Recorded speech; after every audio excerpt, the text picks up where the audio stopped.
তৃণমূল কংগ্রেসের পরিষদীয় দলের যারা এখানে রয়েছেন, সিনিয়র আমাদের বিরোধী দলনেতা শোভনদেব চট্টোপাধ্যায় রয়েছেন, প্রাক্তন স্পিকার, তিনবারের স্পিকার বিমান বন্দ্যোপাধ্যায়, বর্ষিয়ান অশোক দেব, অরূপ রায় থেকে শুরু করে ডেপুটি লিডার নয়না বন্দ্যোপাধ্যায় সবাই রয়েছে। আমাদের পরিষ্কার বক্তব্য, বিরোধী দলের সম্মান এই বিধানসভায় এই বিজেপি সরকার দিচ্ছে না। আমরা আমাদের দল থেকে, পরিষদীয় দল, আমরা শোভনদেব চট্টোপাধ্যায়কে আমাদের দলনেতা নির্বাচিত করেছি। সেটি প্রথমে শোভনদার তরফে, দলের তরফে, সর্বভারতীয় তৃণমূল কংগ্রেসের তরফে স্পিকারকে জানিয়ে দেওয়া হয়েছিল, যেভাবে বছর ধরে জানিয়ে আসা হয়েছে। দল চিঠি দিয়ে জানিয়ে দিয়েছে যে আমাদের তরফে শোভনদেব চট্টোপাধ্যায় বিরোধী দলনেতা, দুজন সহকারী উপদলনেতা এবং তার সঙ্গে মুখ্য সচেতক। যেটা হাসিম আব্দুল হালিমের সময় হয়ে এসছে, যেটা বিমান বন্দ্যোপাধ্যায়ের সময় হয়ে এসছে, সেটা কিন্তু এবারে স্পিকার করলেন না। এবার তিনি বললেন দলের সমস্ত ডকুমেন্ট যেখানে তারা নির্বাচিত হচ্ছেন এসব চাই, সই চাই।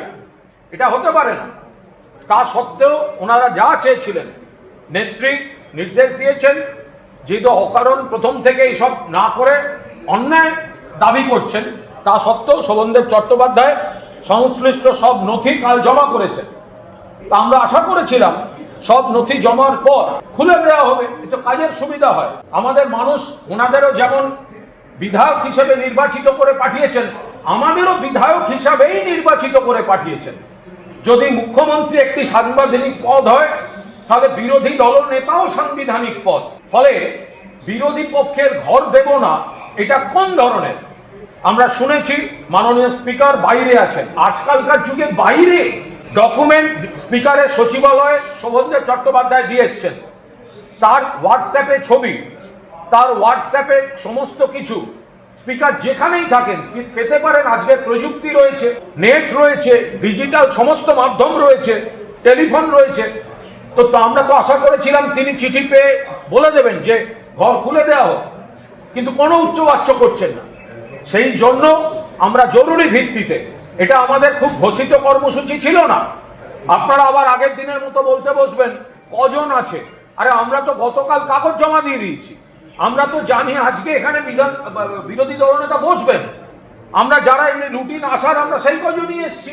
গতকাল যে ধর্ণা ছিল, ধর্ণায় আগের দিনই দল ভাগ করে দিয়েছিল। দল ভাগ করে দিয়ে বলেছিল এরা বসবেন বিরোধী দলনেতার নেতৃত্বে বাবা সাহেব আম্বেদকরের মূর্তির পাদদেশে, আর বাকিরা জেলায় যেখানে সন্ত্রাস হচ্ছে তার নির্বাচনী কেন্দ্রে যাবেন। তার মানে আপনারা অনেকে করলেন কেন সবাই নেই? আরে যারা দূরের গ্রামে অশান্তি চলছে তারা কি এখানে বসে থাকবে? যারা আমরা এলাকা সামলেও আসার সুযোগ থাকছে, আমরা এখানে বসেছি। আজকে আমরা তো জানতাম ঘর খোলা থাকবে। আমরা সেই কজনই এসেছি যারা শোভনদার সঙ্গে দেখা করা বা আমরা কাছাকাছি থাকি, আমরা এখানে এসেছি।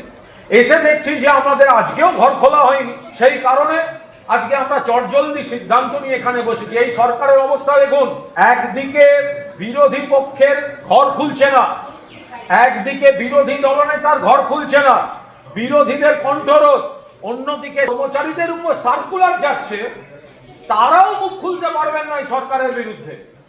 তাহলে এই সরকার চাইছে কি? বিজেপি সরকার সেম